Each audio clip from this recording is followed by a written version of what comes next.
इस बार अब हम जा रहे हैं जगन्नाथपुरी। हम अभी निकल चुके हैं बिलासपुर से। रात को 8 बजे हम निकले हैं बिलासपुर से। कुछ सामान खरीदते हुए हमें थोड़े 1 घंटा विलम्ब हुआ बिलासपुर में, तो रात को हम निकले हैं बिलासपुर से।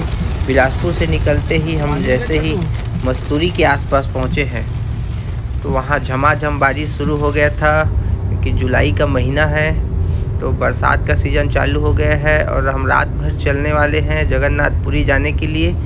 तो हम यहाँ से मस्तूरी से शिवरी नारायण से सरायपाली बसना होते हुए एक नेशनल हाईवे बना हुआ है जो रायपुर से सीधे उड़ीसा की ओर जाती है भुवनेश्वर के लिए, कटक और भुवनेश्वर से।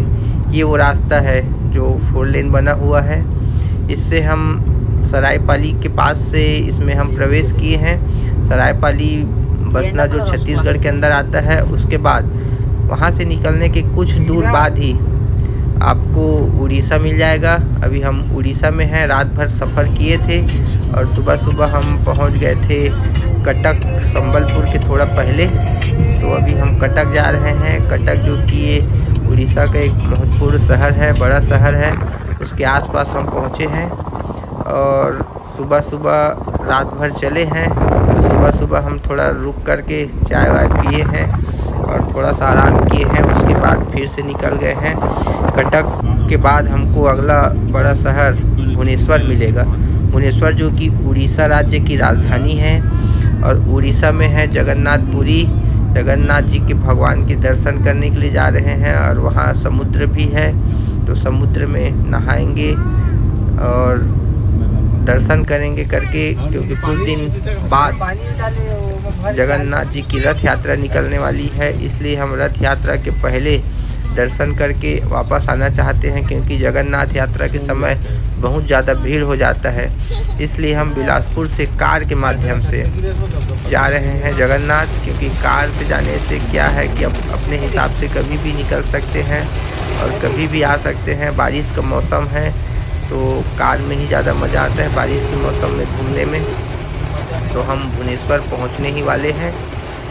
तो ये भुवनेश्वर जाने के लिए कुछ नेशनल हाईवे से नीचे उतरे हैं, क्योंकि सड़क का जो काम चल रहा है तो कहीं पर बना हुआ है, कहीं काम चल रहा है। तो एक मैप के सहारे से हम चल रहे हैं, तो एक रास्ता दिखा है उसमें से आ रहे हैं, जो कि भुवनेश्वर आगे मिलने वाला है हमें। तो भुवनेश्वर के बाद लगभग 60-70 किलोमीटर के आसपास पुरी पड़ेगा। तो पुरी में हम आज लगभग 12 बजे के आसपास पहुंच जाएंगे दोपहर को। और ये पुरी पहुंचने के पहले एक बहुत बड़ा नदी है, महानदी, जिसका उद्गम शायद छत्तीसगढ़ से हुआ है, जो कि शिवरी नारायण और एक जगह है अपने छत्तीसगढ़ में जिसको चंद्रहासनी बोलते हैं, उसके आसपास से गुजरते हुए यह नदी यहाँ तक आया हुआ है अपने भुवनेश्वर तक के। तो इसके बाजू से हम गुजरते हुए उस शहर को पार कर रहे हैं, भुवनेश्वर को, उस नदी के किनारे।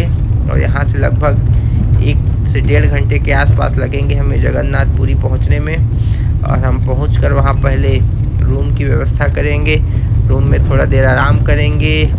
और जो कि हम खाना बनाने का सामान अपने साथ लेके चल रहे हैं। ये हम पुरी के आसपास पहुंच गए हैं। यहाँ से लगभग 20 किलोमीटर और बाकी है, जो कि पुरी पहुंचने के बाद हम उस भुवनेश्वर वाली रास्ते को फिर से पकड़ लिए हैं, जो नेशनल हाईवे 4 लेन बना हुआ है। हम उससे में फिर से जा रहे हैं। वहाँ पहुंचकर हमें रूम की व्यवस्था करके खाना पीने की व्यवस्था करना है, क्योंकि हम पूरे परिवार के साथ जा रहे हैं।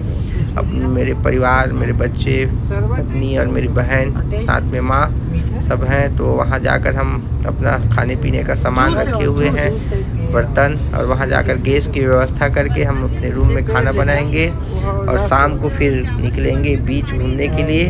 और कल हम करेंगे जगन्नाथ जी के दर्शन, क्योंकि आज आराम करेंगे दिन भर, क्योंकि हमारा ट्रिप 2-3 दिनों का है और कार से आ रहे हैं। तो अपने मर्जी के हिसाब से जब चाहें तब रुक सकते हैं, जब चाहे जहाँ जाना चाहे जा सकते हैं।